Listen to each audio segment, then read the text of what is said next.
नमस्कार सभी को, राधे राधे। कैसे हैं आप सभी लोग? दोस्तों, मेरा नाम है धीरज और आप देख रहे हैं एग्जाम अपडेट विद धीरज। दोस्तों, अगर आप हमारे चैनल पर नए हैं तो ज़रूर सब्सक्राइब करें, लाइक करें और शेयर करें, क्योंकि आपको हर डाउट का सवाल इस चैनल पर मिलता है। दोस्तों, आज का जो हमारा टॉपिक है वो ये है कि हम एक सीरीज स्टार्ट करने वाले हैं जिसमें हम क्वेश्चंस को देखेंगे। जो क्वेश्चंस परीक्षाओं में बार बार पूछे जा चुके हैं, हम उन क्वेश्चंस को जानने की कोशिश करेंगे, याद करने की कोशिश करेंगे। इस सीरीज के अंदर करीबन हम 3 से 4,000 क्वेश्चन करने वाले हैं। ठीक है दोस्तों, ये आज फर्स्ट वीडियो और कोशिश करूंगा कि रोज एक वीडियो डालूं।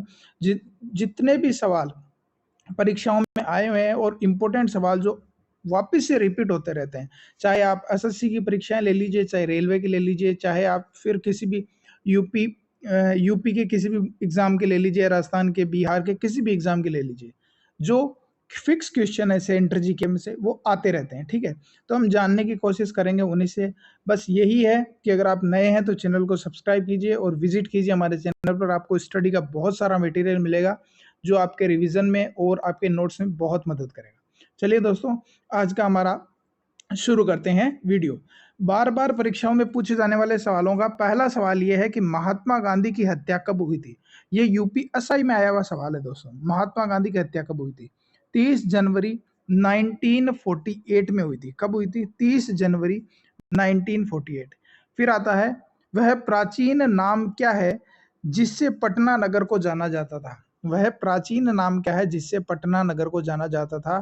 तो इसका उत्तर होगा पाटलिपुत्र। ठीक है दोस्तों, अगला देखते हैं। क्वेश्चन नंबर 3 है, गांधी जी की प्रसिद्ध नमक यात्रा का नाम क्या था? जो नमक यात्रा गांधी जी ने निकाली थी अंग्रेजों के विरोध में, उसका नाम क्या था? तो दोस्तों, इसका उत्तर है दांडी यात्रा। ठीक है दोस्तों, इसका उत्तर क्या है? दांडी यात्रा।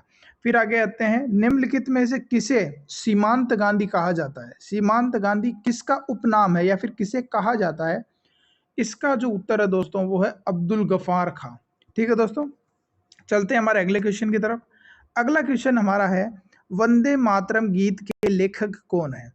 वंदे मातरम गीत के लेखक कौन है? वह है बंकिम चंद्र चट्टोपाध्याय और इनकी पुस्तक आनंद मठ में से ये वंदे मातरम गीत लिया गया है, जो हमारा राष्ट्रीय गीत है। फिर चलते हैं नेक्स्ट क्वेश्चन पर। अगला क्वेश्चन है, वह भारतीय जो स्वतंत्र भारत का पहला गवर्नर जनरल था। देखिए दोस्तों, ये इस क्वेश्चन को ढंग से पढ़ना। वह भारतीय जो स्वतंत्र भारत का पहला गवर्नर जनरल था, इसका उत्तर होगा सी राजगोपालाचारी। इतनी परीक्षाओं में आया हुआ सवाल आप सोच भी नहीं सकते। ठीक है, एसएससी तो कोई इस सवाल को 20-25 बार रिपीट कर चुकी है। फिर आते हैं नेक्स्ट पर कि सर्वप्रथम किसने कहा कि स्वतंत्रता मेरा जन्मसिद्ध अधिकार है और मैं इसे लेकर रहूंगा? इसका जो आंसर होगा दोस्तों वो होगा बाल गंगाधर तिलक। ठीक है दोस्तों, अब करते हैं हमारा अगला क्वेश्चन। अगला क्वेश्चन है कि मोहनजोदड़ो को किस नाम से भी जाना जाता है? मोहनजोदड़ो को किस नाम से भी जाना जाता है? उत्तर है mount of dead. Mount of dead यानी मृतकों का टोला। जिसे आप हिंदी में तो पढ़ लेंगे, लेकिन जब ये इंग्लिश में लिखा हुआ आएगा तो आपको कंफ्यूजन होगी। अगला क्वेश्चन, शाहनामा किसकी कृति है, यानी शाहनामा किसके द्वारा लिखा गया? उत्तर है फिरदौस के द्वारा। किसके द्वारा? फिरदौस के द्वारा। फिर आते हैं नेक्स्ट, फतेहपुर सीकरी की स्थापना का श्रेय किसे जाता है? इसका उत्तर होगा दोस्तों अकबर को जाता है। फतेहपुर सीकरी की स्थापना का श्रेय अकबर को जाता है। फिर आते हैं अगली चीज, अंतर्राष्ट्रीय मुद्रा कोष आईएमएफ का मुख्यालय कहाँ स्थित है? Washington DC. और दोस्तों, ये जो क्वेश्चन आया ना, ये राजस्थान पुलिस कांस्टेबल के पेपर में आया हुआ क्वेश्चन है कि अंतर्राष्ट्रीय मुद्रा कोष का मुख्यालय क्या है? वॉशिंगटन डीसी में। फिर आते हैं अगले क्वेश्चन पे कि रेबीज के टीके की खोज किसने की? लुई पास्चर ने। बहुत बार रेलवे में आया सवाल है। ठीक है, याद रखिएगा, रेबीज के टीके की खोज किसने की? लुई पास्चर ने। दोस्तों, अगर आप नए नए तैयारी करने लगे ना तो आप एक अलग से रजिस्टर भी डाल सकते हैं। ठीक है, उसमें क्या कीजिए, आपकी जो भी आपको इंपॉर्टेंट क्वेश्चन लिखे ना मिले ना वो लिखते जाइए। फिर आप देखेंगे कि जब वो रजिस्टर कंप्लीट होगा ना तो आपके पास 10 से 12,000 ऐसे क्वेश्चन हो जाएंगे जो अगर आपने रट लिए तो मतलब हर पेपर में ना आप 60 to 70% स्कोर आराम से कर पाएंगे। जीके की यही राज है दोस्तों। जीके में बहुत डीप नहीं जाना होता, वह क्वेश्चन वापस रिपीट करने होते हैं। ठीक है दोस्तों, अगला देखते हैं, सुपीरियर झील कहाँ स्थित है? सुपीरियर झील कहाँ स्थित है? इसका आंसर होगा संयुक्त राज्य अमेरिका और कनाडा की सीमा पर है दोस्तों। फिर आते हैं भारत का नेपोलियन किसे कहा जाता है? भारत का नेपोलियन समुद्रगुप्त को कहा जाता है। मैंने इसे कैसे याद कर रखा है? मैंने इसे ऐसे याद कर रखा है कि भारत में जब नेपोलियन आया ना, तो वो समुद्र के रास्ते आया। मैंने इसको इस तरीके से याद कर रखा है, ठीक है? ये मैंने ट्रिक बना रखी है। तो भारत का नेपोलियन किसे कहा जाता है? समुद्रगुप्त को। फिर आते हैं अगला, स्वाइन फ्लू किस विषाणु से फैलता है? स्वाइन फ्लू किस विषाणु से फैलता है? याद तो अब ये एक चीज तो आपको यही क्लियर हो गई कि जो स्वाइन फ्लू है ये एक वायरस वाला रोग है, मतलब विषाणु वाला है, ठीक है, जीवाणु वाला नहीं है।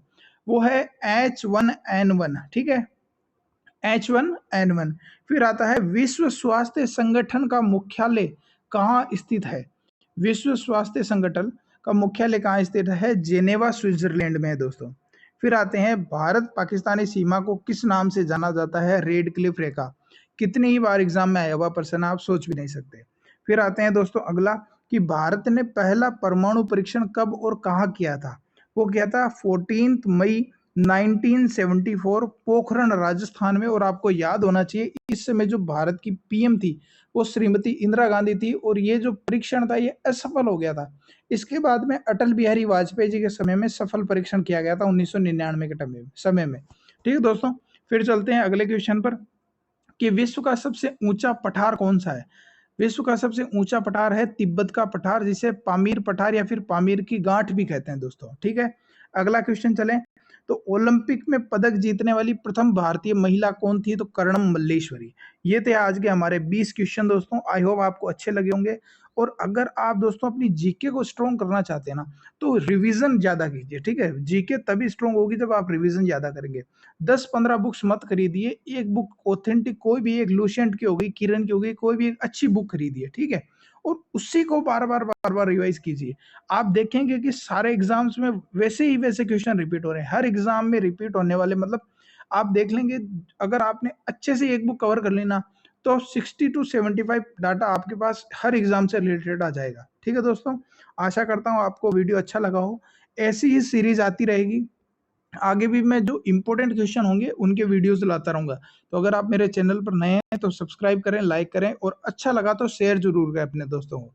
राधे राधे।